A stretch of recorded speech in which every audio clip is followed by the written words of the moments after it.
Hurry up, Franklin.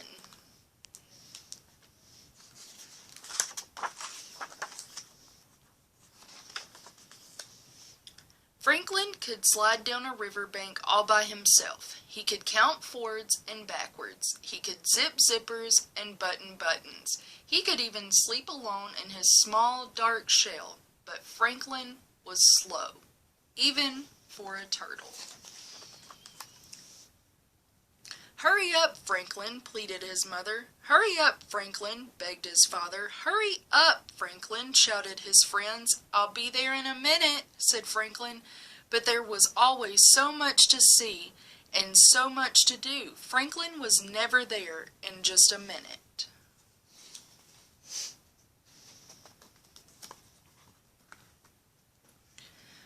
One day, Franklin was very excited. He was going to Bear's house. It was a special day, a very special day.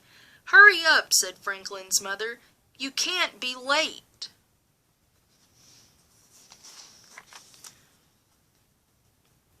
It wasn't far to Bear's house, just along the path, over the bridge and across the berry patch. Franklin meant to hurry, except he saw something unusual. He wandered off the path and found Rabbit bobbing up and down in the tall, green grass. "What are you doing?" Franklin asked Rabbit. "Playing leapfrog," said Rabbit. "Do you want to play with me?" "I'm on my way to Bear's house," said Franklin, "and I can't be late." "There's lots of time," said Rabbit, forgetting that Franklin was slow even for a turtle. "It's just along the path, over the bridge, and across the berry patch. Come and play with me."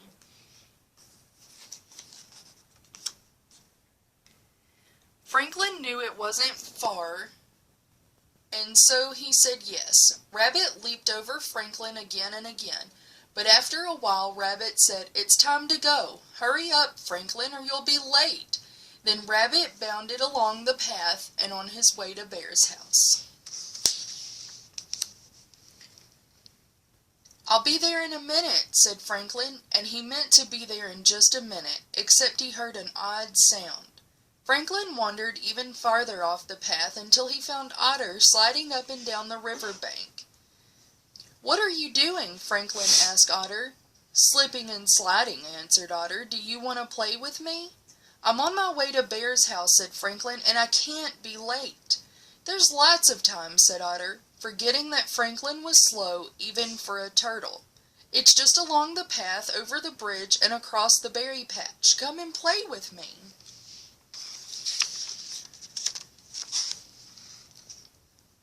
Franklin knew it wasn't far, and he said yes. Franklin slid down the riverbank and splashed in blue bubbles until Otter said, "It's time to go. Hurry up, Franklin, or you'll be late." Then Otter swam away with a flick of her tail on her way to Bear's house. "I'll be there in a minute," said Franklin. It was very quiet. Franklin was alone and far from the path. Rabbit had gone. Otter had gone. Franklin had a frightening thought. Maybe he was already too late. Franklin walked as fast as his little turtle legs could walk. He hurried through the fields and along the path. He was almost at the bridge when he heard a rustle in the grass and saw a patch of reddish fur. It was Fox, hiding in the brush. "Do you want to play with me?" asked Fox. "I have to hurry," said Franklin. "I'm on my way to Bear's house." "It's not very far," said Fox. "Just over the bridge and across the berry patch. Come and play hide and seek."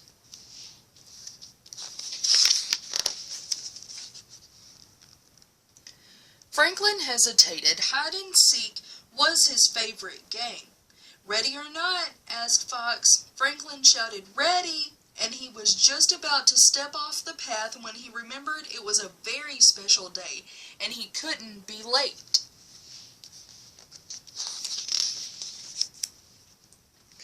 "I can't play," said Franklin. "I have to hurry." Franklin rushed along the path and over the bridge. He was in such a hurry that he almost stepped on Snail. "Where are you going in such a hurry?" asked Snail, who was even slower than Franklin. "I'm on my way to Bear's house," said Franklin. "I have to hurry. I can't be late. Being late would ruin everything.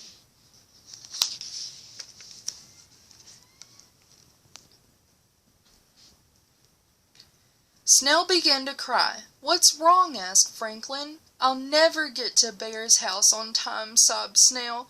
"It's not very far," said Franklin, "just across the berry patch." It seemed very far to Snail, and he sobbed even harder. "Don't worry," said Franklin bravely. But even Franklin was worried. It was farther than he thought. It was a very big berry patch.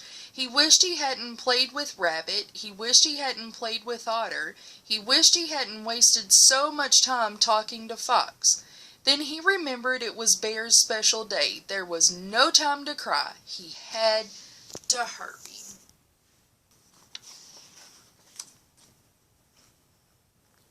"Come along, Snail," said Franklin, helping Snail slide onto his back. "Please hurry," whispered Snail, but Franklin needed no urging. He moved surely and steadily. He hurried past the blackberries, he hurried past the gooseberries, he even hurried past the raspberries. And he was almost at Bear's front gate when he remembered something important. He stopped right there at the edge of the berry patch and started picking handfuls of the ripest, plumpest, juiciest blueberries in the berry patch. "We don't have time to pick berries," said Snail. "You know we can't be late." Franklin whispered into Snail's right ear, and soon Snail was helping too. They picked until the bush was clean.